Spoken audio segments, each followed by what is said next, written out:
May bago na naman tayong estudyante na dumating kahapon at siya nga ay si Dia. At ngayon ay makikita na natin kung paano nga ba maglaro si Dia. Pero guys, hindi ito yung mga tipo ng laro na nilalaruan ng mga scholars natin. Dahil pagpunta namin sa Imus ay parang naging Dayo series.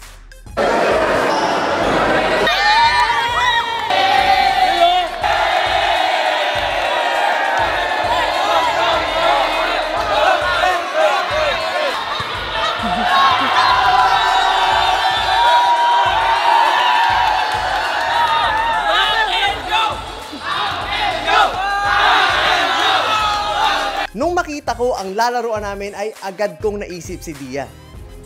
Bakit? Siyempre first time mo, hindi mo kilala yung mga kasama mo.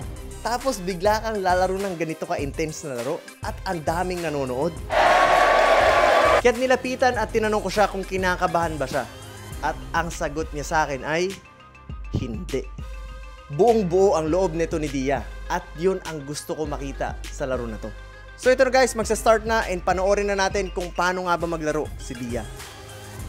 Okay, so guys, ngayon dadayo tayo sa Alapan, Imus, Cavite. Dahil ngayon susubukan natin. Nasaan na yung... Ay. Nasaan na yung susubukan natin? Wala yung susubukan. Kami ang susubukan. May susubukan tayo ngayon eh. Kami susubukan. Ano ba yun? Hindi kasi kahapon nasubukan natin si Sean. Sean, naliga Sean. So nasubukan natin kung paano maglaro. Talaga naman napahanga tayo. Ganun din simento. Nakita natin paano maglaro. Ngayon, yan, simentos. Ngayon, may dumating kasi. Ito kasi na-mention ko na siya na sa Pampanga pa lang tayo. And hindi natuloy kasi lumipat nga tayong Cavite. So siya is si Ludwig Dia, yan. Nakalaro na niya si Jillian Palis before. And binigyan ng magandang laban si Jillian. Kaya sabi ko, sige, tingnan natin. Pero for now, titignan natin kung paano siya maglaro sa 5-on-5. Game ka? Kahit nabigla ka. Wala sa schedule eh. Nabigla, kakadating lang. Ano? Game ba to? Palagyan. Game pala. Let's go. Go, Uncle Joe? Let's go. Support ka muna. Support. Namiss namin ng tayo. Ako din, pero hindi pa natin yung gagawin ngayon. Relax lang. Pag ginawa natin yun, tuloy-tuloy, mananawa kayo. Normal. Tingnan, pasok ulit. Ayan, flat. Coach, gumanon. Lowered. Medyo nakatagilid dito. Lowered pala yung ba natin? Hindi.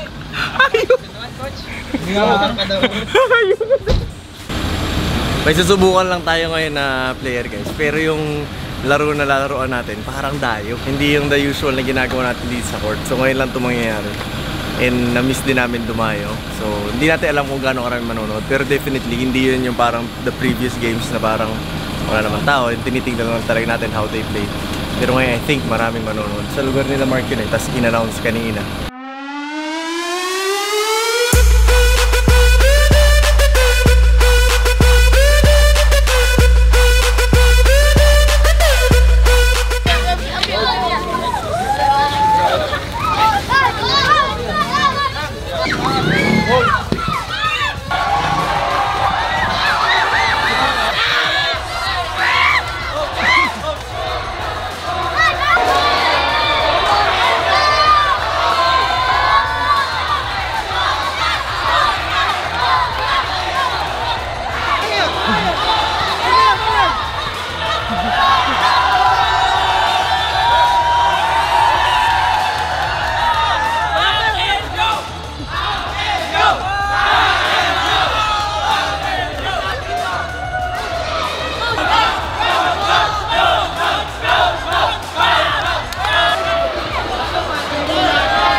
Isang malaki. Ay, hindi.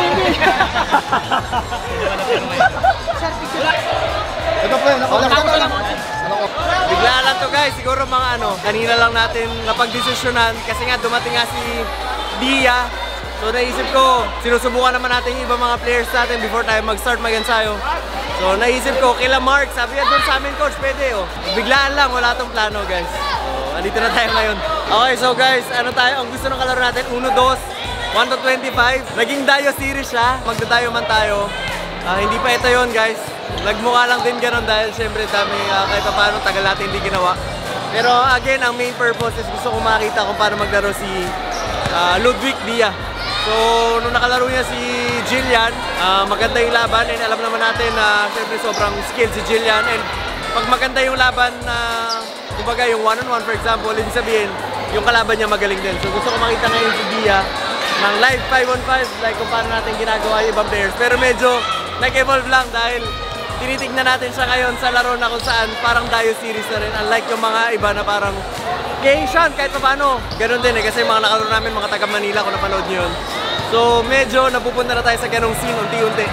And yun ang dapat natin abangan ngayon. So sila Uncle Joe, lahat yan, support lang as much as possible gusto natin mailabas ni Dia yung talagang laro niya.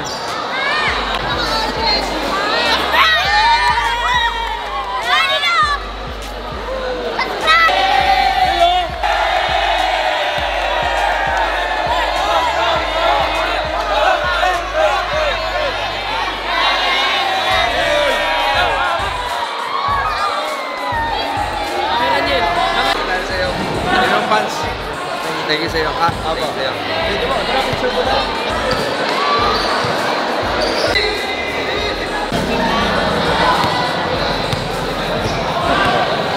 Ay, marap ka sa akin.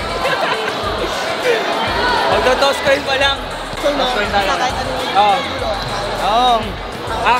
Hindi. Pero lang ng diskusyonan, toss coin tayo. Medyo may diskusyon na toss coin lang natin.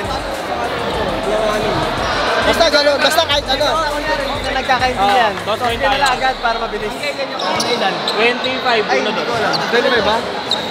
5 lang para may bounce eh. Kasi change coin. Okay na. Heads. Nung makita ko ang lalaruan namin ay agad kong naisip si Dia. Bakit? Siyempre first time mo. Hindi mo kilala yung mga kasama mo. Tapos bigla kang lalaro ng ganito ka-intense na laro at ang daming nanonood.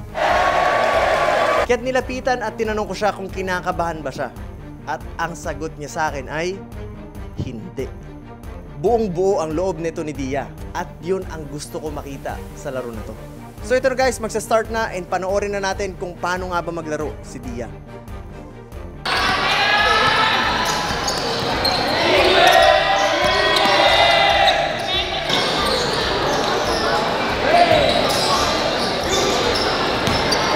Yung una, kasi natural lang naman yun eh, nag-a-adjust. Ngayon lang kasi nakasama, o yung mga kasama niya, yung mga kampi niya.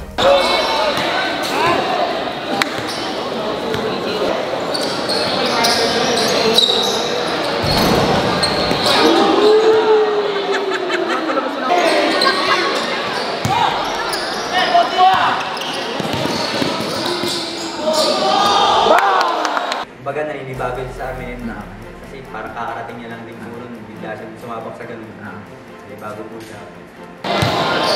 Yun, sige yan. Ay, gagi.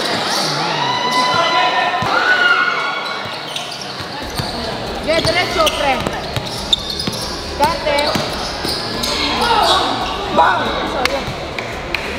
Malapit na mag-change court at kitang-kita naman na talagang nangangapa si Dia. Kapansin-pansin na talagang hindi niya pa nailalabas yung laro niya at talagang nag-a-adjust pa siya.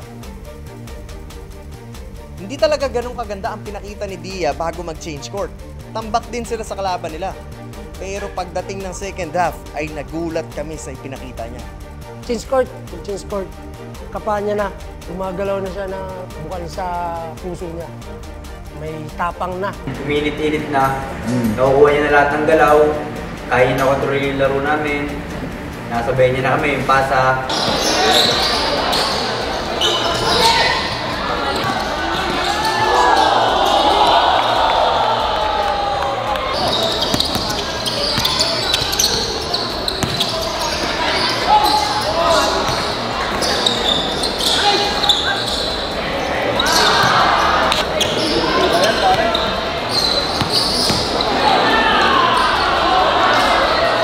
Ganito pala maglaro tong bata na to at yan ang mapapanood nyo sa susunod na video.